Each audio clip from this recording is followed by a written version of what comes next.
அஸ்ஸலாமு அலைக்கும் வரஹ்மத்துல்லாஹி வபரகாத்துஹு. கண்ணியத்திற்குரிய எல்லாம் வல்ல அல்லாஹ் ஜல்ல ஷானஹு தஆலாவின் நல்லடியார்களே, நபிகள் நாயகம் ஸல்லல்லாஹு அலைஹி வஸல்லம் அவர்கள் காட்டிய ஒரு வழிமுறை நமது நாட்டை பொறுத்தவரை ஒட்டுமொத்த முஸ்லிம்களாலும் புரிந்து கொள்ளப்படாமல் புறக்கணிக்கப்பட்டு வருகிறது என்பதை இந்த வாரம் நாம் பார்ப்போம். நபிகள் நாயகம் ஸல்லல்லாஹு அலைஹி வஸல்லம் அவர்கள் உருவாக்கிய அந்த சமுதாயத்தில் 5 வேளை தொழுகைகளின் போதும், ஜும்மா தொழுகையிலும், பெருநாள் தொழுகையிலும், சூரிய சந்திர கிரகணங்கள் ஏற்படும் பொழுது அதற்காக தொழுகின்ற சிறப்பு தொழுகைகளிலும் ஆண்களைப் போலவே பெண்களும் பங்கெடுத்து வந்தார்கள் என்பதை நபிகள் நாயகம் ஸல்லல்லாஹு அலைஹி வஸல்லம் அவர்களுடைய ஆதாரபூர்வமான பல்வேறு ஹதீஸுகளிலே நாம் பார்க்கிறோம்.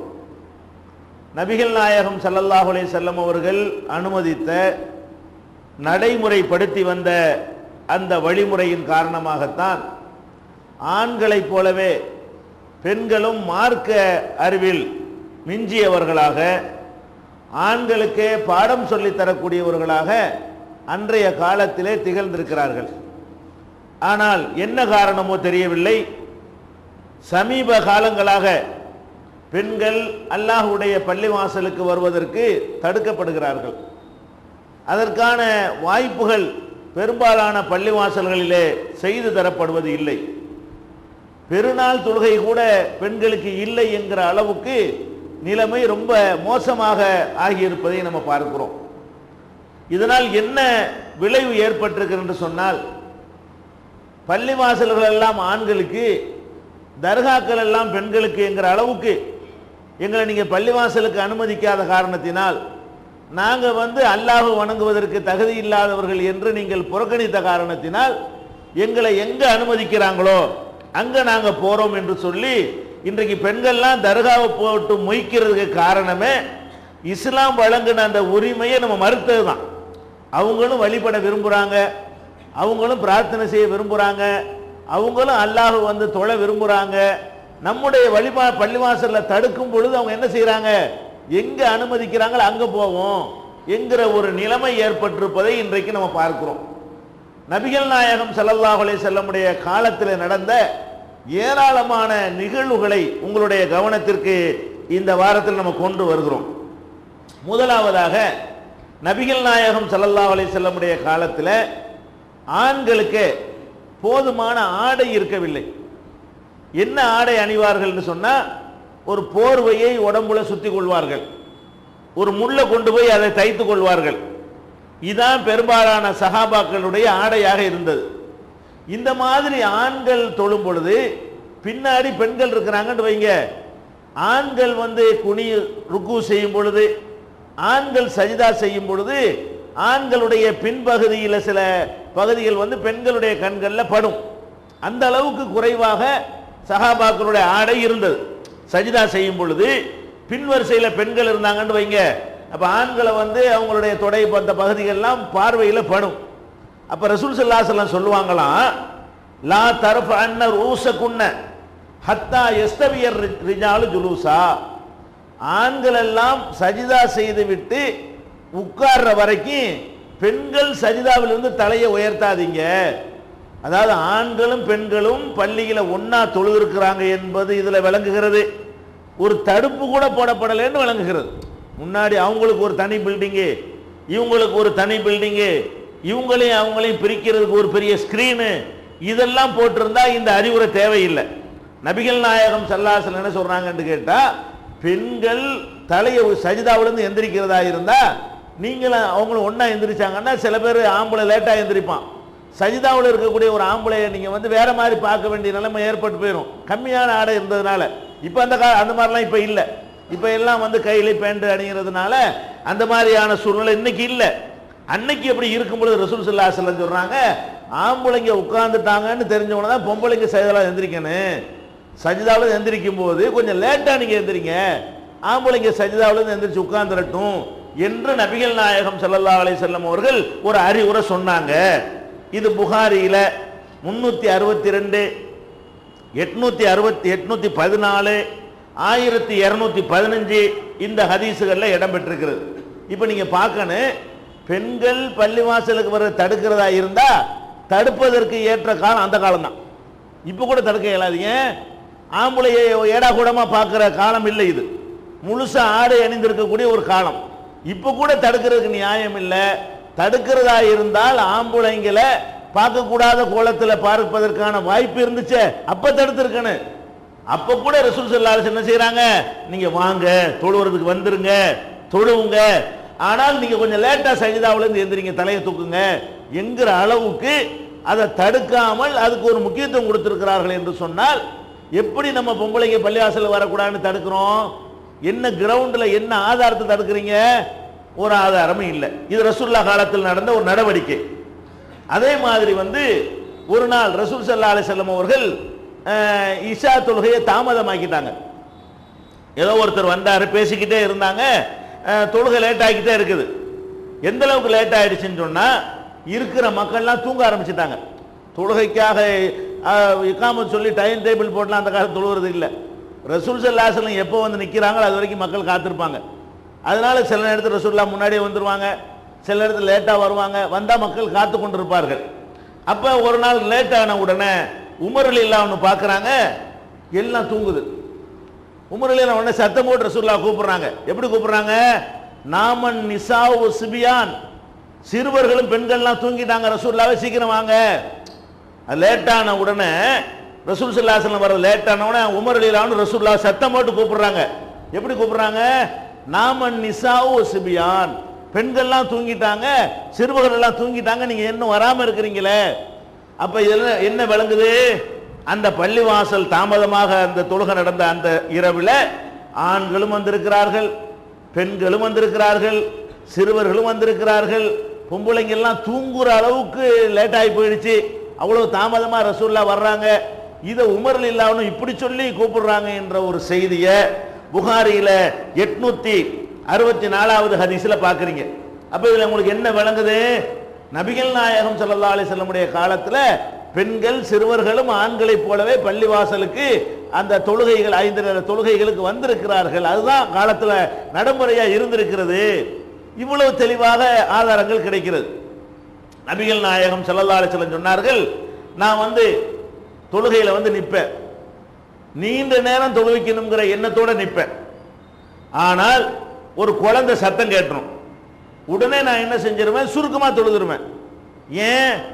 அந்த குழந்தையை தூக்கிட்டு வந்திருக்கிறவங்க தாயார் இருப்பாங்களே, அவங்க மனம் பாதிக்கப்படுவாங்க. நம்ம புள்ள அழுவுதே, சீக்கிரம் தொழுக முடிஞ்சா தேவலையே, எதுக்கு குழந்தை அழுவுன்னு தெரியலையே அப்படின்னு சொல்லி அந்த குழந்தையை தூக்கி கொண்டு வந்த தாய் மனம் வேதனைப்படுவார்கள் என்பதற்காக நீண்ட நேரம் தொழ வைக்க வேண்டும் என்று நினைத்த நான் சுருக்கமாக தொழுவித்து விடுகிறேன் என்று ரசூல் ஸல்லல்லாஹு அலைஹி வஸல்லம் அவர்கள் ஒரு சந்தர்ப்பத்தில் குறிப்பிடுறாங்க. இது எங்க இருக்குதுன்னு கேட்டா புகாரியில 707. எதுக்கு இதெல்லாம் நான் ஆதாரத்தோட சொல்றேன்னு கேட்டால், உலமாக்கள் இந்த உரிமையை மறுக்கிறார்கள். அதுக்கு தான் புகாரியில வரக்கூடிய சம்பவங்களையா எடுத்து ரெஃபர் பண்ணியாவது பார்த்து நீங்க சிந்திச்சு பார்த்து, நாங்க சொல்றோங்கிறக்கா செய்ய வேண்டாம், குறிப்புகளை ஆதாரங்களை எடுத்து பார்த்தாவது ரசூலுல்லாஹ்வுடைய சுன்னத்துக்கு உயிர் கொடுங்கள். புகாரியில 707, 708, 709, 710, 868 இதுல எல்லாம் என்ன இருக்குன்னு கேட்டா, ஒரு ரசூல் ஸல்லல்லாஹு அலைஹி வஸல்லம் பள்ளியில தொழ வைக்கிறாங்க, பெருசா நீளமா தொழணும்னு சொல்லி வர்றாங்க. அந்த பள்ளியில பெண்கள் வர்றாங்க. எந்த பெண்கள் வர்றாங்க? கை குழந்தையை வச்சுக்கிற பெண்கள் வர்றாங்க. அதாவது கை குழந்தையை தூக்கி கொண்டு பள்ளிவாசலுக்கு வர்றாங்க. அது கூட தடுக்கப்படல. டிஸ்டர்ப் பண்றதுக்கா பிள்ளைலாம் தூக்கிட்டு வராத என்று சொல்லப்படல. அந்த குழந்தை ஒரு ஓரமா போட்டு தொழுகையில கலந்து கொள்றாங்க. அப்ப பார்த்து குழந்தை வீழ்ந்து கத்துது. அப்ப அந்த தாய்க்கு மனவேதனைப்படுது. அப்ப அந்த தாய் ஈடுபாடா தொழ முடியாது என்ற காரணத்திற்காக தொழுகையத்தான் சுருக்குனாங்களே தவிர, இந்த இடத்துல என்ன சொல்லியிருக்கலாம், உங்களை யாருங்க வர சொன்னா, பிள்ளைகளை தூக்கிட்டு இங்க யார் வர சொன்னா, எங்க தொழுகையை டிஸ்டர்ப் பண்றதுக்கு உங்களை யார் வர சொன்னான்னு கேட்டிருக்கலாம்ல. அப்படித்தானே இவர்கள் சிந்திக்கிறார்கள். இவர்கள் சிந்திக்கிற மாதிரி ரசூல் ஸல்லல்லாஹு அலைஹி வஸல்லம் சிந்திக்கல. ரசூல் ஸல்லல்லாஹு அலைஹி வஸல்லம் எப்படி சிந்திக்கிறாங்க? அது அவங்களுடைய உரிமை. அல்லாஹ்வை வழிபடுவது ஆண்களைப் போல பெண்களுக்கு உரிமை. அதை எப்படி நம்ம மறுக்கிறது? பிள்ளைகளை விட்டுட்டு வாண்டா பிள்ளைகளை கொண்டு வர்றது அவங்க உரிமை, அவங்க பிள்ளை அவங்களோட வைத்துக் கொள்வது அவங்களுடைய உரிமை என்று சொல்லி பள்ளிவாசல்ல சிறுவர்கள் சத்தம் போடுவது எல்லாருக்கும் இடையூறா இருக்கும் என்கிற நிலையிலையும் அதுக்கு ஏற்றவாறு இபாதத்தை சுருக்கினார்களே தவிர பொம்பளைங்க வராதிங்க என்று சொன்னார்களா? எப்படி இந்த உம்மத்தில் இப்படி ஒரு பழக்கம் வந்துச்சு? பள்ளிவாசல் ஆம்பளைக்கு தான், பொம்பளைக்கு இல்ல என்கிறது எப்படி வந்தது? ஒரு ஆதாரம் காட்டையலமா இதுக்கு? இப்படி செய்யுங்கள் என்று ரசூல் ஸல்லல்லாஹு அலைஹி வஸல்லம் ஆணையிடாமல் எப்படி நீங்கள் பள்ளிவாசலை இழுத்து ஒரு சாராரை விரட்டி அடிச்சீங்க போட்டிட்டு? சிந்திச்சு பார்க்க வேண்டும். அதே மாதிரி நபிகள் நாயகம் ஸல்லல்லாஹு அலைஹி வஸல்லம் என்ன செய்வாங்கன்னா, தொழுது முடிச்ச உடனே ஆம்பளைங்கள் அப்படி இருங்க சொல்லுவாங்க. எதுக்காக வேண்டி? ஃபர்ஸ்ட் பெண்கள் போகட்டும். கூட்டமா கலைஞ்சு போனோம்னு சொன்னா ஒருத்தர் இடிச்சுக்கிட்டு ஒருத்தர் தொந்தரவு பண்ணிக்கிட்டு இருக்கக்கூடிய வாய்ப்புகள்லாம் இருக்கிறது. எதிர்காலத்தில் அன்னைக்கு சஹாபாக்களை விட்டுருங்க, பிற்காலத்தில் நல்லவன் கெட்டவன்லாம் வருவான். பள்ளிவாசலுக்கு வர்றவன ஒரு மாதிரியான நோக்கத்தில் கூட வந்துருவான். அதையெல்லாம் ரசூலுல்லாஹ் கவனத்தில் கொண்டு என்ன சொல்றாங்கன்னு கேட்டா, தொழுத உடனே அப்படியே ஆண்கள் அமருங்கள், முதல்ல பெண்கள் உடனே வெளியேறுங்க. பெண்கள் வெளியேறி முடித்த பிறகு ஆண்கள் என்ன செய்வாங்க? வெளியேறுவாங்க. ஏன்னா வெளியேறக்கூடிய வழியில தான் அதிகமான நெரிசல் ஏற்பட்டுரும். விசாலமான தெருவுக்குள்ள போயிட்டா நெருக்கடிகள் நெரிசல்களுக்கு வேலை இல்லை. அப்ப அந்த வெளியே போற வரைக்கும் யாருக்கு ஃபர்ஸ்ட் முன்னுரிமை? பெண்களுக்கு என்று ரசூல் ஸல்லல்லாஹு அலைஹி வஸல்லம் சொல்லுவாங்க. பெண்கள் வெளியேற வரைக்கும் ஆண்கள் அப்படி உட்கார்ந்து இருப்பாங்க. அதுக்கப்புறம் எழுந்த ஆண்கள் பள்ளிவாசலை விட்டு வெளியே போவாங்க என்ற ஒரு செய்தியை பார்க்கிறோம். அப்ப இது புகாரியில 837, 866, 875 ஆகிய ஹதீசுகள்ல நீங்க இதை பார்க்கலாம். அப்ப இதுல என்ன விளங்குது? நபிகள் நாயகம் ஸல்லல்லாஹு அலைஹி வஸல்லம் அவர்கள் வெளியே போகும்போது ஒருத்தர் இடித்துக் கொள்வார்கள் என்கிற ஒரு நிலையில, அதுதான் ஏற்படும் என்ற நிலையில இதை தடுத்திருக்கலாம்ல. நம்ம நினைக்கிற மாதிரி நினைத்தால் இதெல்லாம் வேணாம், ஆம்பளை கலந்து போறீங்க, ஒருத்தர் இடிக்கிற மாதிரி வருது அப்படின்னு சொல்லி அந்த செயலை தடுக்காம அந்த இடிக்காம இருக்கிறதுக்கு வேற ஏற்பாடு தான் சொல்லி தர்றாங்க. இடித்துக் கொள்ளாமல் இருப்பதற்கு என்ன ஏற்பாடு? ஃபர்ஸ்ட் நீ போ, ரெண்டாவது நீ போ, நீ முந்தி இருக்கிற. பெண்கள் பிந்தி இருக்கிறாங்க, பிந்தி இருக்கிறவங்க முத போவது நல்லது, முந்தி இருக்கிறவங்க போச்சுன்னா கடந்து மிதிச்சுக்கிட்டு போகணும் அப்படின்னு சொல்லி ஒரு ஏற்பாடைத்தான் ரசூல் ஸல்லல்லாஹு அலைஹி வஸல்லம் உண்டாக்குனாங்களே தவிர தடுத்தாங்களா? எப்படி நம்ம தடுத்தோம்? இதெல்லாம் எதுக்கு ரசூலுல்லாஹ் செஞ்சாங்க? நடைமுறைப்படுத்துறதுக்கா அல்லது சும்மா கேட்டு இந்த காதுல வாங்கி இந்த காதுல விட்டுட்டு போறதுக்கா? அப்ப இப்படி ஒரு ஹதீஸை நம்ம பார்க்கிறோம். அதே மாதிரி அம்ர் இப்னு சலமா அவர் ஒரு சின்ன வயசு பையன். இந்த சம்பவம் நடக்கும் பொழுது அவர் ஒரு சஹாபி, அவர் ஒரு 7 வயசு பையன். இந்த சம்பவம் நடக்கும் பொழுது அவர் 7 வயசு பையனா இருக்கும்போது நடந்த ஒரு சம்பவத்தை சொல்றாரு. நாங்க மதீனாவுக்கு வெளியில தண்ணீர் பிடிப்பதற்காக உள்ள ஒரு இடம் இருக்கிறது, அங்க குடியிருந்த ஒரு சமுதாயமா இருந்தோம். அதனால யாரா இருந்தாலும் எங்க இடத்துக்கு வந்து தண்ணி பிடிச்சிட்டு போவாங்க. பிரயாணிகளா இருந்தாலும் ஏதோ கம்மாய் குளம் ஏதோ அந்த இடத்துல தண்ணி கிடைக்கிற ஒரு இடம். அதனால பல கூட்டத்தார்கள் எங்களை கடந்து போவாங்க. போகும் பொழுது பேசிக்கிடுவாங்க, முகமது ஒருத்தர் வந்திருக்காராம், அவர் தன்னை அல்லாஹ்வுடைய தூதர்னு சொல்றாராம், இப்படிங்கிற மாதிரி என்ன செய்வாங்க, அந்த அரபுகள்லாம் பேசிக்கொள்வார்கள். முஸ்லிம்கள் அந்த வழியா கடந்து போவார்கள், முஸ்லிம் அல்லாதவர்கள் கடந்து போவார்கள். அப்போ அவங்க சில குர்ஆன் வசனங்களை கூட இப்படி எங்கள் நபிகள் முகமது நபி சொல்றாருன்னு சொல்லுவாங்க. அதெல்லாம் கேட்டு நான் மனப்பாடம் பண்ணிக்கிடுவேன், அந்த குர்ஆன் வசனங்களை எல்லாம் கேட்டு மனப்பாடம் பண்ணிக்கிடுவேன். இப்படி இருக்கும் பொழுது எங்க சமுதாயம் என்ன முடிவு எடுத்தாங்கன்னு கேட்டா, இவர் விஷயத்தில் நம்ம அவசரப்பட வேண்டாம், முகமது விஷயத்தில் அவசரப்பட வேண்டாம். இவர் சொந்த ஊர்ல இருந்து விரட்டி விடப்பட்டிருக்கிறாரு, அந்த ஊரை இவர் கைப்பற்றி ஜெயிச்சிட்டாரு என்று சொன்னால் நம்ம அவருக்கு பின்னாடி போயிடுவோம். அவர் ஜெயிக்கலன்னு சொன்னா அவர் தவறா இருக்காருன்னு ஒதுங்கிடுவோம் என்று எல்லாரும் முடிவு பண்ணி வச்சிருந்தோம். நாங்க நினைச்ச மாதிரியே நபிகள் நாயகம் அவர்கள் சொந்த ஊர் மக்காவை என்ன செஞ்சாங்க, ஒரு நேரத்தில் கைப்பற்றினாங்க. அவங்க கையில் ஆட்சி எல்லாம் வந்தது. உடனே கூட்டம் கூட்டமாக இவர் தான் சத்தியத்தில் இருக்காருன்னு சொல்லி இஸ்லாத்துக்கு போனாங்க. ஏன் தகப்பனார் தான் எங்க சமுதாயத்து தலைவராக இருந்தாரு, அவர் தலைமையில் போய் நாங்கள் என்ன செஞ்சோம், இஸ்லாத்தை ஏத்துக்கிட்டோம். ஏத்த உடனே நபிகள் நாயகம் சொன்னார்கள், நீங்க இகாமத் சொல்லி நீங்க தொழுகையெல்லாம் நடத்தணும், ஒரு ஆளை இமாமா போட்டுக்கிறங்க என்று எங்களுக்கு அறிவுரை சொல்லும் பொழுது குர்ஆனை நன்கு ஓத தெரிந்தவர்கள் இமாமா இருக்கட்டும்னு சொல்லி அனுப்புனாங்க.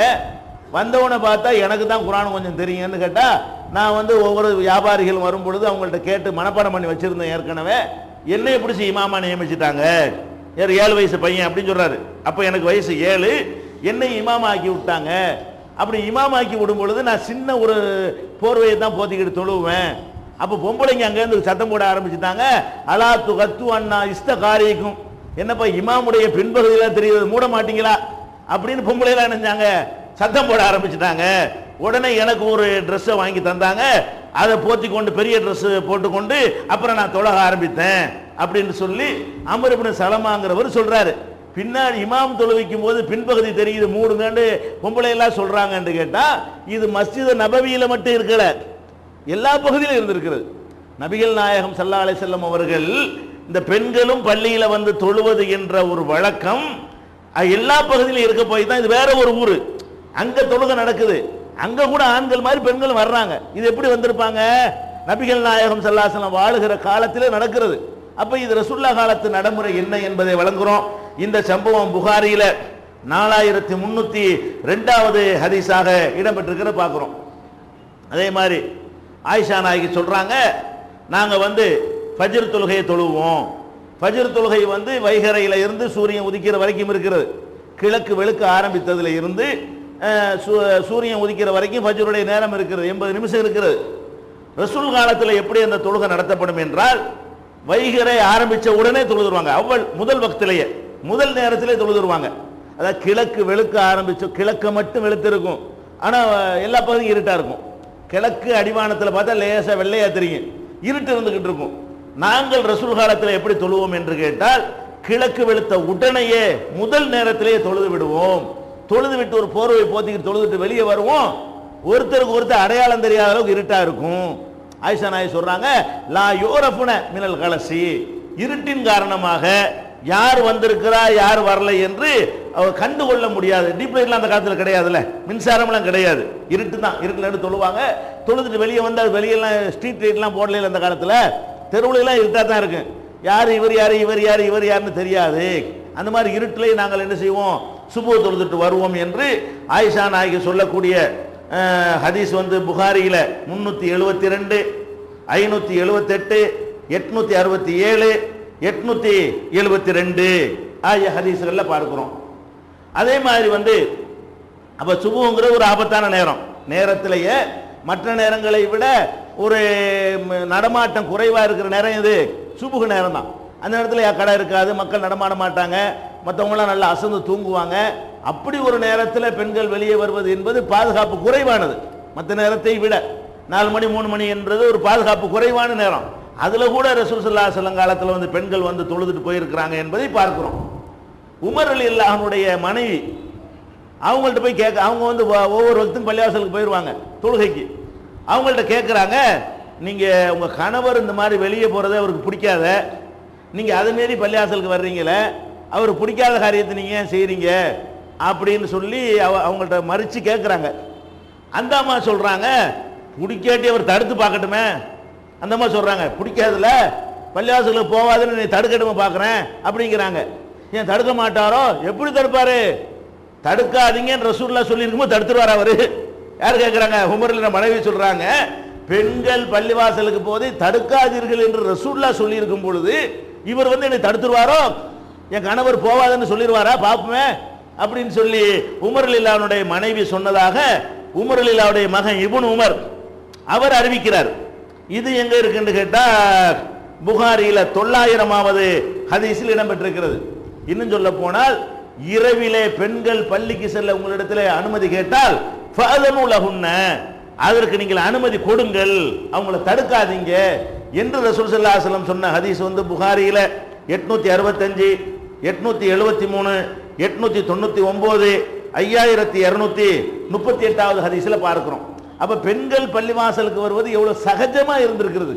இது அங்க ஒண்ணு இங்க ஒண்ணாவெல்லாம் இருக்கல, ரொம்ப சகஜமா அந்த சமுதாயம் முழுவதுமே சர்வ சாதாரணமான முறையிலே இருந்திருப்பதை இந்த ஹதீசுகள் எல்லாம் சொல்கிறது. அதே மாதிரி அம்ராங்கிற ஒரு அம்மா சொல்றாங்க, நபிகள் நாயகம் ஸல்லல்லாஹு அலைஹி வஸல்லம் அவங்களோடு நான் ஜும்மா தொழுகையில பங்கெடுத்திருக்கிறேன். ஜும்மாவுல வந்து அடிக்கடி அவர்கள் மெம்பர்ல இருந்து கொண்டு காஃப் உல் குர்ஆனில் மஜீத் அப்படிங்கிற சூறாவை ஓதுவாங்க. காஃப்ங்கிற சூறாவை அடிக்கடி ஓதுவார்கள். ஜும்மாவுல அவர்கள் ஜும்மாவுல தொழுகையில் இல்லை, மெம்பர்ல அங்க அரபில ஓதுனா அதுவே பயான் மாதிரி இருக்கும். இந்த காஃப்ங்கிற சூறாவுல நிறைய அறிவுரை இருக்கிறதுனால அதை ஓதுனாலே அது பயான் மாதிரி அவ்வளவு விஷயங்கள் இருக்கும். அந்த அம்மா சொல்றாங்க, எனக்கு இந்த காஃப் சூறா அப்படி மனப்பாடம், நான் எப்படி மனப்பாடம் பண்ணேன் தெரியுமா? ஜும்மாவுல மெம்பர்ல ரசூலுல்லாஹ் தொடர்ச்சியாக அதை ஓதிக்கிட்டே இருப்பாங்க, அதை கேட்டு கேட்டு எனக்கு மனப்பாடம் ஆயிடுச்சுங்கிறாங்க. என்ன விளங்குது? ஜும்மாவுக்கு அந்த அம்மா போயிருக்காங்கன்னு விளங்குது. சொல்றது பொம்பளை. இது சொல்லக்கூடிய ஆள் யார்? ஒரு பொம்பளை சொல்றாங்க, நான் எப்படி மனப்பாடம் பண்ணேன் தெரியுமா? அந்த காப் சூறாவை குர்ஆனை ஓதி ஓதி மனப்பாடம் பண்ணல, கேட்டு கேட்டு மனப்பாடம் பண்ணேன். எங்க கேட்டேன்? மெம்பர்ல இருந்து கொண்டு ரசூல் ஸல்லல்லாஹு அலைஹி வஸல்லம் ஓதியதை திரும்ப திரும்ப ஓதியதை கேட்டு நான் மனப்பாடம் பண்ணி வச்சிருக்கிறேன் அந்த சூறாவை. அப்ப நிறைய போயிருக்காங்கன்னு விளங்குது. இதுல இருந்து என்ன விளங்குதுன்னு கேட்டா, ஒரு சூறாவை மனப்பாடம் பண்ற அளவுக்கு ஜும்மாவில் கலந்து கொண்டு ஒரு சூறாவையே, பெரிய சூறாது, அதை மனப்பாடம் பண்றதா இருந்தால் எத்தனை தடவை போயிருப்பாங்க, விடாம போயிருக்கிறாங்க. அப்ப பெண்களும் ஜும்மா தொழுகைக்கு வந்திருக்கிறார்கள் என்கிற இந்த செய்தியை நீங்கள் சஹீஹ் முஸ்லிம்ல 1440 1441வது ஹதீஸ்ல நம்ம பார்க்கிறோம். அதே மாதிரி நபிகள் நாயகம் ஸல்லல்லாஹு அலைஹி வஸல்லம் அவர்கள் தொழுதுகிட்டு இருக்கிறாங்க. ஒரு தொழுத உடனே வந்து உடம்பு சரியில்லாம இருக்காங்க, அபூபக்கர் தொழுகிறாங்க. அப்ப ரசூல் ஸல்லல்லாஹு அலைஹி வஸல்லம் வந்த உடனே என்ன செய்யறாங்க? எல்லாரும் கைதட்ட ஆரம்பிக்கிறாங்க. கை தட்டுறாங்க. எதுக்கு? ரசூல்லா வர்றாங்க, அபூபக்கருக்கு சிக்னல் கொடுக்கறதுக்காக வேண்டி. ரசூல் ஸல்லல்லாஹு அலைஹி வஸல்லம் தொழுகையெல்லாம் முடிச்சோன்னு சொன்னாங்க, நீங்க வந்து கை தட்டுறீங்க, தொழுகையில் ஏதாவது பிரச்சனை வந்துச்சுன்னு சொன்னா சுப்ஹானல்லாஹ்னு சொல்லுங்க. பெண்கள் இருக்கிறீங்கல்ல, பெண்கள் நீங்க கை தட்டுங்க அப்படிங்கிறாங்க. ஜமாத்தில் இருக்கும் பொழுது ஒரு ஆம்பளை இங்க இமாம் ஓதக்கூடியதுலையோ அல்ல ருக்குவுக்கு பதிலாக சைதாவுக்கு நேரம் போயிட்டாரு, 2 சைதாவுக்கு பதிலாக 3 சைதா செஞ்சு விட்டாரு, அத்தையாத்துல உட்கார்றதுக்கு பதிலாக உட்காராம எந்திரிச்சிட்டாரு, அல்லது உட்கார கூடாத இடத்துல உட்கார்ந்து விட்டாரு, இப்படி ஏதாவது மிஸ்டேக் பண்ணுனா பின்னாடி இருக்கிறவங்க சுப்ஹானல்லாஹ்னு சொல்லணும். ஆம்பளைங்களா இருந்தா, பின்னாடி இருக்கிறது பெண்களாக இருந்தால் கையை தட்டணும், தக்பீரை கூட விட்டுட்டு கையை தட்டணும்ங்கிறாங்க. பெண்கள் கையை தட்டணும்னால என்ன விளங்குது? இமாம் சொல்லக்கூடிய மிஸ்டேக்கை சுட்டி காட்டுறதுக்கு பெண்கள் கைதட்டி சொல்ல வேண்டும் என்றால் பெண்கள் வரணும்னு விளங்கலையா, வரலாம்னு விளங்கலையா? ஏன் வாயினால் சொல்ற சத்தத்தை விட கைதட்டுதல் கொஞ்சம் கூடுதல் தூரத்துக்கு எடுக்கும். பெண்கள் பின்னாடி இருப்பாங்க, அவங்க சவுண்டு கம்மி இயற்கையாக, அவங்க சுப்ஹானல்லாஹ்னா முதல் சப்புக்கு தான் கேட்கும், ஆம்பளை சுப்ஹானல்லாஹ்னா கடைசி வரைக்கும் கேட்டுரும். அதுக்காக ரசூலுல்லாஹ் என்ன பண்றாங்க? பெண்கள் வந்து கையை தட்டி என்ன செய்யுங்க, கையை தட்டணும்னு விளங்கிறன்னு நம்ம என்னமோ மிஸ்டேக் பண்ணிட்டோம். யார் விளங்கணும்? இமாம் தொழுகை நடத்தக்கூடியவர். இப்ப பாயிண்ட் என்ன? இது வந்து புகாரியில 684 1203 1204 1218 இதுல எல்லாம் இடம்பெற்றிருக்கிறது. இப்ப என்ன விளங்குது? பெண்களும் பள்ளிவாசலுக்கு வரலாம், இமாம் தவற சுட்டி காட்டலாம், ஜுமாத்துல கலந்து கொள்ளலாம் விளங்குதா இல்லையா? இதெல்லாம் ரசூல் காலத்தில் இருந்த நடைமுறை. அதே மாதிரி ரசூல் ஸல்லல்லாஹு அலைஹி வஸல்லம் சொன்னார்கள், எந்த ஒரு பெண்ணாவது நறுமணம் பூசிக்கொண்டாலேயானால், பூ வைத்துக் கொண்டு சென்றடித்துக் கொண்டு இப்படி இருப்பாளேயானால் அவள் வந்து இஷாவுக்கு வர வேண்டாம். அதாவது வர வேண்டாம்னு தடுக்கல, ஒரு மாதிரியான வாசத்தை பூசிட்டு வர வேண்டாம், அது டிஸ்டர்ப் ஆகும்னு சொல்லி அதை தவிர்க்க சொல்லி சொன்னாங்களே தவிர இப்படிலாம் நீ செஞ்சுட்டு இருக்கலாம் ஒரு பொம்பளை உள்ள வராதுன்னு சொல்லல. சில பெண்கள் வந்து நறுமணத்தெல்லாம் பூசிட்டு வர்றாங்க, அந்த நறுமணம் வந்து ஆண்களை கொஞ்சம் பாதிக்கிறது. அதை பார்த்து ரசூலுல்லாஹ் என்ன சொல்றாங்க? இந்த மாதிரி தான் நீங்க பண்றீங்க, பொம்பளையிலே இப்படித்தான் அப்படின்னு ஒட்டுமொத்த முடிவுக்கு வரல. இப்படி பூசிக்கிட்டா வராத, பூசாம வா, பூசாமல் வரணும்னு அனுமதிக்கிறாங்களே தவிர பூசிய காரணத்தினால் பொம்பளையில வரவேனான்னு சொன்னாங்களா? இது வந்து சஹீஹ் முஸ்லிம்ல 675வது ஹதீஸ்ல பார்க்கிறோம். சூரிய கிரகண தொழுகையில ஆயிஷா நாயகி அஸ்மாவெல்லாம் பெண்கள்லாம் கலந்து கொண்டாங்கிற செய்தியை புகாரியில 86 184 1053 1235 இன்னும் 15-20 இடங்கள்ல இந்த ஹதீஸ் புகாரில இடம்பெற்றிருக்கிறத பார்க்கிறோம். பெருநா தொழுகைக்கு பெண்கள் மஸ்ட் வந்து ஆவணும், மாதவிடாய் பெண்கள் கூட அந்த இடத்துல வந்து ஓரமா ஒதுங்கி இருக்கணும் என்றெல்லாம் ரசூல் ஸல்லல்லாஹு அலைஹி வஸல்லம் அவர்கள் கட்டளையிட்ட செய்தியை புகாரில 50க்கு மேற்பட்ட இடத்துல இந்த சம்பவம் பதிவு செய்யப்பட்டதை நீங்க பாக்குறீங்க. பள்ளி வாசல்ல வந்து ஏத்திக்காவே இருந்திருக்கிறாங்க. ஆண்கள் மாதிரியே ஒரு பக்கம் ஒதுக்கி என்ன செய்யறது, அவங்க ஒரு கூடாரத்தை போட்டுக்கிட்டு ஏத்திக்காஃப் இருப்பதற்கெல்லாம் பெண்கள் வந்திருக்கிறார்கள் என்ற செய்தியை நீங்கள் புகாரில 309வது ஹதீஸ்ல பார்க்கலாம். பள்ளி வாசல்ல சிறந்த பள்ளி வாசல் காபத்துல்லா, அதுல போய் தவாப் செய்யறாங்க. அது என்னது? நீங்க பள்ளிவாசலுக்கு வரவானாங்கிறீங்க, உங்க பள்ளி புனிதம் வரவானாங்கிறீங்க, இதை விட காபத்துல்லா புனிதமானது இல்லையா? அதுக்கு பொம்பளைங்க வர்றாங்களா இல்லை இன்னைக்கு வரைக்கும்? அதுல தொழுகிறாங்களா இல்லையா? அதுல தவாப் செய்யறாங்களா இல்லையா? காபாவுக்கு வரலாம்னா மத்த பள்ளிக்கே வரக்கூடாது, காபாவுக்கே வரலாம் என்று முடிஞ்சு வச்சு கதை. காபாவில் வர்றது எல்லாரும் ஒத்துக்கிறீங்க, பள்ளிவாசலுக்கு வர்றது தடுத்தீங்களா? என்ன அர்த்தம்? வசதி உள்ளவங்களுக்கு மட்டும் வரலாம், ஏழை வரக்கூடாதுன்னு உங்களுக்கு எண்ணமா? காபாவில் வசதி உள்ளவங்க தானே போக முடியும், அன்றைக்கு போக முடியும். அப்ப இதெல்லாம் வந்து மார்க்கத்தை அறியாத காரணத்தினால இதெல்லாம் செய்யறாங்க. இவங்கெல்லாம் இவ்வளவு ஹதீஸை புறம் தள்ளி விட்டு இப்படி ஒரு முடிவுக்கு வர்றதுக்கு என்ன காரணம் என்றால், ஆயிஷா நாயகி சொல்றாங்க ஒரு செய்தியில, பொம்பளைங்க இன்னைக்கு பண்ணக்கூடிய அட்டகாசத்தை ரசூலுல்லாஹ் பார்த்தா வரக்கூடாதுன்னு தடுத்திருப்பாங்க. இதுதான் இது. அப்ப இது மார்க்கமாகுமா? ரசூலுல்லாஹ் இந்த காலத்தில் இருந்திருப்பார்களே ஆனால் பொம்பளைங்க வர்றதை தடுத்திருப்பாங்க. இது ஆயிஷா நாயுடைய ஊகம். மார்க்கத்தில் அப்படிலாம் ஊகம் பண்ணக்கூடாது. இந்த காலத்தில் ரசூலுல்லாஹ் இருந்திருப்பார்களே ஆனால் பிரயாணத்தில் சலுகை கொடுத்தாங்க, விமானங்கள்லாம் கண்டுபிடிச்சதுனால இப்ப சலுகை இல்லைன்னு சொல்லிடுவாங்கன்னு சொல்ல இயலுமா? ரசூல் ஸல்லல்லாஹு அலைஹி வஸல்லம் எதை சொல்லிட்டு போனாங்களோ அதான் சட்டம். அதை பிந்தி வந்து இப்படி இருந்தா மாத்திருப்பாங்க, அப்படி இருந்தா மாத்திருப்பாங்கன்னு சொன்னால் அது ஆயிஷா நாயுடைய சொந்த கருத்து. அது தீனாகுமா? அது மார்க்கமாகுமா? இது அல்லாஹ்வுடைய மார்க்கம் இல்லையா? பின்னாடி இதெல்லாம் ஏற்படும் என்பது ஆயிஷா நாய்க்கு வேணா தெரியாம இருக்கலாம், அல்லாஹ்வுக்கு தெரியாதா? அதுக்கு தகுந்த மாதிரி ரசூலுல்லாஹ்வை இந்த காலத்துல செஞ்சுக்கிறங்க, இந்த மாதிரி காலத்துல செய்யாதீங்கன்னு சேர்த்து சொல்லிட்டு போயிருப்பாங்களே. இது மார்க்கம், அல்லாஹ்வுடைய மார்க்கம். அதனால வந்து இது மாதிரி ஊகத்தின் அடிப்படையில் தடுக்கிற நிலையிலிருந்து மாறி பெண்களும் பள்ளிவாசலுக்கு வர்ற அந்த எங்க பார்த்தாலும் கேள்வி அதுதான். ஏன் மறுக்கிறீங்க, ஏன் மறுக்கிறீங்க, பொம்பளையில மறுக்கிறீங்கன்னு சொல்லி இஸ்லாத்தை பத்தி மற்றவர்கள் தவறா நினைப்பதற்கு கூட ஒரு காரணமாக இது அமைந்திருக்கிறது. மறுமையில் வெற்றி பெறுவதற்கு, பெண்கள் வெற்றி பெறுவதற்கு இது ஒரு வழி என்பதை புரிந்து கொண்டு இது போன்ற தடைகளை நம்ம வந்து தகர்த்து எரியணும். பெண்களும் தீன்ல வந்து கலக்கணும், மார்க்கத்தை அவங்க அறிந்து கொள்ளணும். அவங்க அறிந்து கொண்டாதான் நல்ல சந்ததிகளை உருவாக்க முடியும். இதை உணர்ந்து நடக்கிற நன்மக்களாக அல்லாஹ் நம் அனைவரை ஆக்கி அருள்வானாக. அஸ்ஸலாமு அலைக்கும். திருக்குர்ஆன் தமிழாக்கம் பி ஜெய்னுல் ஆபிதீன். அனைவருக்கும் புரியும் எளிய நடை, தேவைப்படும் வசனங்களுக்கு தெளிவான விளக்கங்கள், கலை சொற்களின் விளக்கங்கள், திருக்குர்ஆன் எவ்வாறு அருளப்பட்டது, எவ்வாறு தொகுக்கப்பட்டது என்பது குறித்து முழுமையான விளக்கம். நபிகள் நாயகம் ஸல்லல்லாஹு அலைஹி வஸல்லம் காலம் முதல் இன்று வரை குர்ஆன் பாதுகாக்கப்பட்ட வரலாறு, திருக்குர்ஆன் இறைவனின் வார்த்தைகள் என்பதற்கான அடுக்கடுக்கான ஆதாரங்கள், முந்தைய பதிப்புகளை விட மெருகூட்டப்பட்ட செய்திகள், கூடுதலான பக்கங்கள், அழகிய வடிவமைப்பு, உயர்தரமான பைண்டிங். விலை ரூபாய் 300 மட்டுமே.